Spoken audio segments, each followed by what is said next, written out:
Hai semua, saya Dr. Kalai daripada Klinik Health Quarters.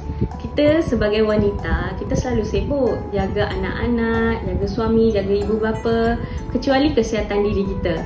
So, kadang-kadang kita rasa sihat tapi kita tak sedar apa yang berlaku dekat dalam.